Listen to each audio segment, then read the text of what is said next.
पूजा खेडकर प्रकरणानंतर दिव्यांग प्रमाणपत्र मिळवून सरकारी नोकऱ्या मिळवणाऱ्यांबद्दल सगळ्याच खात्यांकडे वेगवेगळ्या तक्रारी यायला सुरुवात झाल्यात। अशा तक्रारी पुणे जिल्हा परिषदेकडे आल्यानंतर पुणे जिल्हा परिषदेच्या दिव्यांग प्रमाणपत्र देऊन नियुक्ती घेतलेल्या शिक्षकांच्या प्रमाणपत्रांची तपासणी सुरू करण्यात आली आहे। पाहूया खास रिपोर्ट।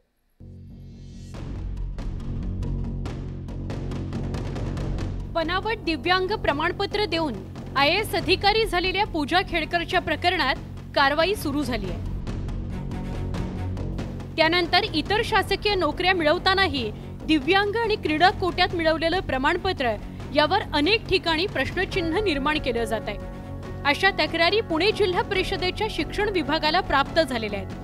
आता दिव्यांग प्रमाणपत्र घेऊन नोकरीत रुजू झालेल्या शिक्षकांची माहिती शिक्षण विभागानं संकलित करण्याचे आदेश गट शिक्षण अधिकाऱ्यांना दिले गेलेत। तक्रारी व्हॉट्सअॅपद्वारे प्राप्त झाल्याचं जिल्हा परिषदेच्या शिक्षणाधिकाऱ्यांनी सांगितलं। बरेच शिक्षकांकडे ही बोगस प्रमाणपत्र आहेत किंवा खोटी त्यांनी जोडलेली आहेत आणि मग त्याची शहानिशा करणं किंवा एकूण डाटा संकलित करणं याच्यासाठी आम्ही सर्व गट शिक्षण अधिकाऱ्यांना सूचना देऊन दिव्यांगाची प्रमाणपत्र आम्ही संकलित करत आहोत। पुणे जिल्हा परिषदेत सुमारे 11,000 शिक्षक सेवेत आहेत। यापैकी अनेक शिक्षक रुजू होताना दिव्यांग प्रमाणपत्र सादर करतात। रुजू झाल्यानंतर पदोन्नती, बदली, आयकरात सूट, निवडणुकीच्या कामकाजातून सूट मिळण्यासारखे फायदे मिळवले जातात। त्यामुळे हे प्रमाणपत्र मिळवण्याची शिक्षकांमध्ये ओढ असल्याचं प्रशासकीय अधिकाऱ्यांच्या निरीक्षणात आलेलं आहे। त्यामुळे ही माहिती संकलित करून जिल्हा परिषदेच्या वैद्यकीय अधिकाऱ्यांकडून तपासणी करून घेतली जाईल।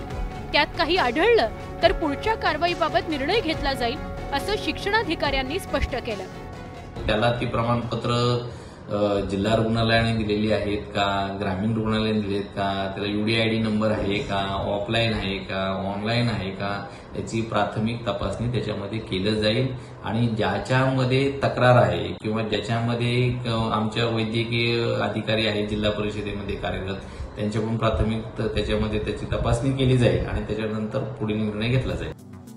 बोगस दिव्यांग प्रमाणपत्र आणि बोगस क्रीडा प्रकाराचं प्रमाणपत्र मिळवून सरकारी नोकऱ्या मिळवणाऱ्यांचं प्रमाण मोठं असल्याच्या अनेक तक्रारी आहेत। शिक्षण विभागानं सुरू केलेल्या या कारवाईनं बोगस प्रमाणपत्र दिलेल्या शिक्षकांचं धाबं नक्कीच दणाणलंय।